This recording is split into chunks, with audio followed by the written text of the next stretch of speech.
Olá, tudo bem? Me chamo Cícero Gervândio José Brito de Andrade. Sou concludente do curso de graduação em farmácia da Uniaselv, onde eu tenho como tutora Ana Carolina Ternes Quadrado, que é a tutora da disciplina de estágio em manipulação, estágio 2. Aqui temos algumas informações em relação ao local de estágio, que é a Farmafórmula, né? A farmácia de manipulação é uma franquia que está aqui em Juazeiro do Norte, no interior do Ceará. E aqui tem algumas imagens. A figura 1 é justamente a recepção da farmácia, onde tem o primeiro contato com o cliente, que este vem com a proposta de fazer o correto aviamento de medicamentos, de suplementos, de comodidade posológica, e muitas vezes vários fármacos em apenas uma só cápsula, tá? Aqui na outra tela nós temos a imagem de alguns produtos que são ofertados já na condição de suplementos, que são orientados. Muitas vezes o paciente já vem com a prescrição de uma suplementação de um nutricionista, enfim, de um profissional de saúde, de um médico em si, né, nutrólogo, enfim, e acaba que já tem a disponibilidade, inclusive cálcio, citrato malato, vitamina D, vitamina K, magnésio, zinco. Então, assim, essas fórmulas usualmente feitas com um grande volume, se coloca à disposição do paciente já na disponibilidade, até porque, assim, no processo produtivo, quanto mais se produz, mais barato fica.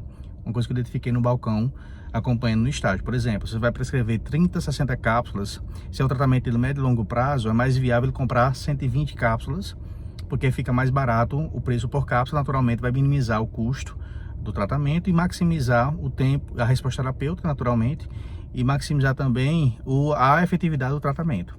E essa outra tela é um complemento, que é uma parte de suplementos e outros medicamentos MIP isento de prescrição. Certo? A introdução, como eu falei falar, a proposta da farmácia magistral é uma proposta muito interessante. Popular em que sentido? Que atende todas as populações, seja o pequeno paciente, o paciente jovem, criança, paciente adulto. Tem várias formas farmacêuticas que, por vezes, não está disponível no segmento convencional do comercial. Então a farmácia magistral, ele vai ter essa proposta populacional muito bem direcionada, independente da faixa etária. Por exemplo, digamos um paciente polofarmácia, ele pode fazer uma só cápsula, 3 ou 4 fármacos.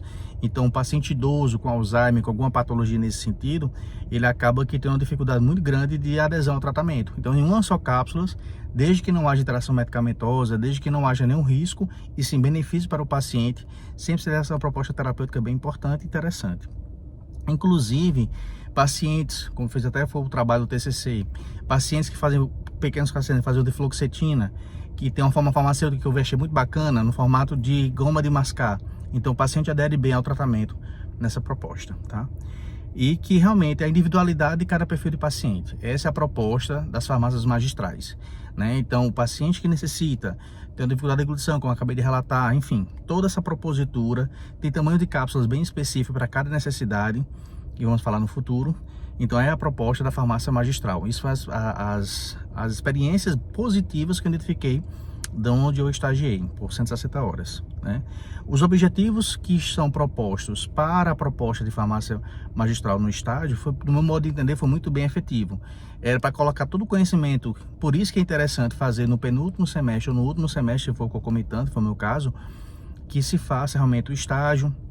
Já tem uma bagagem muito interessante, conhece os fármacos, já vem integrando essas informações absorvidas do conhecimento técnico, do conhecimento acadêmico, colocado em prática em relação ao conhecimento prático realmente da farmácia magistral, certo?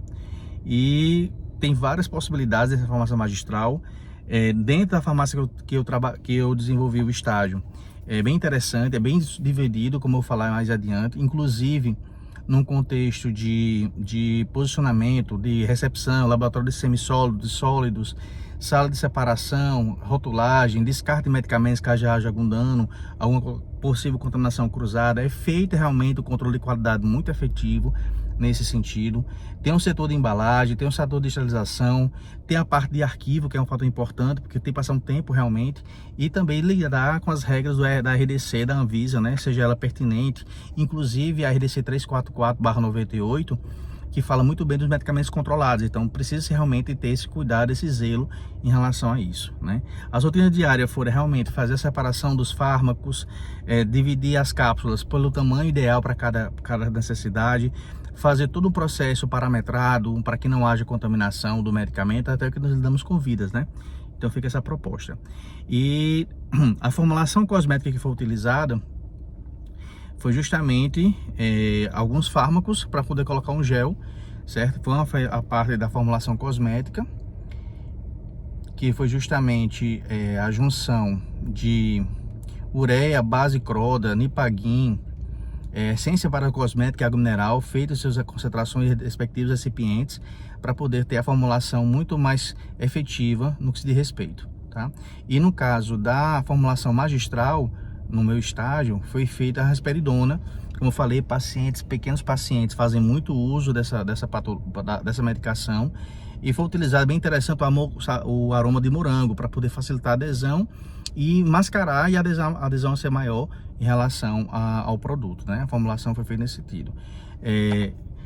Falei da formulação cosmética, falei da formulação magistral, aqui tá as imagens. Falei do POP, que é um fator importante, que é o procedimento operacional padrão. No caso, foi feito, no meu caso, na limpeza das lâminas de vidrarias e porcelanas, né? Que todo um processo. A farmacêutica Kaline Gomes, que me acompanhou, que é proprietária da farmácia, também fez todo um processo de acompanhamento.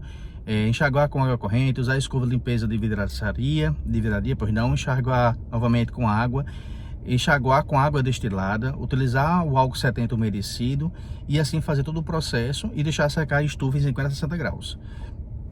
Tá? Na sequência tem o layout, com a possível questão do risco, né? O layout tem todo o anexo, e na verdade os riscos mais proeminentes realmente são riscos ergonômicos, que dependendo da força de trabalho acaba que tendo uma lesão de esforço repetitivo, pode ocasionar, inclusive no encapsulamento, certo? Os riscos biológicos, que também tem, além dos riscos físicos, né? Seja ele médio, seja ele leve, médio ou alto, seja ele ergonômico, físico, químico, mecânico ou até mesmo biológico, tá? Tem todas as informações aqui. E como conclusão geral, para não demorar muito o vídeo, já está com quase 8 minutos, realmente é de suma importância o trabalho do acadêmico na farmácia de manipulação. Sendo bem honesto, não seria uma área do meu interesse, porque é muito trabalhoso, é muito específico e requer de uma atenção maior. A minha área realmente de interesse é a área comercial, que eu acho que seja muito mais oportuno para dar até uma cesta farmacêutica mais viável, bem mais direcionada. Então essa é a proposta, tá? Espero que seja claro.